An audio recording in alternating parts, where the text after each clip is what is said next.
আজিজ বেনজির আমাদের লোক নয়, তাদের লোক। একটা মানুষ এমনি তো আগে ছিলেন বিভিন্ন পদে, এসপি ছিলেন, ইয়ে ছিলেন, কিন্তু অত্যন্ত সরকারের খুব ট্রাস্টেড লোক না হলে, বিশেষ করে আওয়ামী লীগের সরকার, ওই কোন অফিসে একটা পিয়ন নিতে গেলেও তার পরিবার আওয়ামী লীগ করে কিনা সেটা পুলিশ ভেরিফিকেশন করে তারা নেয়। পুলিশের কমিশনার নিয়োগ দিবেন কি অন্য দলের লোক, চিন্তাধারার লোককে দেবেন? আবার র্যাবের ডিজি বানাচ্ছেন তাকে, আবার তিনি পুলিশের আইজি।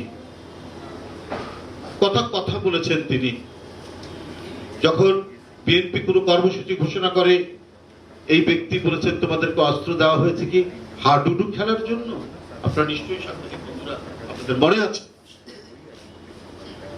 সেই লোককে এখন ঘাট থেকে নামাচ্ছেন কেন? আর ঘাড়ে বহন করতে পারছেন না, খুব ভারী লাগছে। এই আজিজ সাহেব বলেছেন যে স্বাধীনতার পর থেকে এত স্বচ্ছ নির্বাচন নাকি হয়নি। 2018 সালের নিশিরাতের নির্বাচনকে সেনাবাহিনী প্রধান, কোন সেনাবাহিনীর প্রধান কখনোই রাজনৈতিক কোনো বক্তব্য দেয়নি। ব্যতিক্রম হচ্ছে আজিজ সাহেব, এবং তিনি একটি সরকারের পক্ষে, একটা অন্যায়ের পক্ষে, একটা অবৈধ নির্বাচনের পক্ষে, দিনের ভোট যেটি রাত্রে হয়েছে সেইটার পক্ষে তিনি সাফাই গেয়েছেন। সেই লোক এখন আপনাদের তার কোন দায় আপনারা এখন কাঁধে নেবেন না।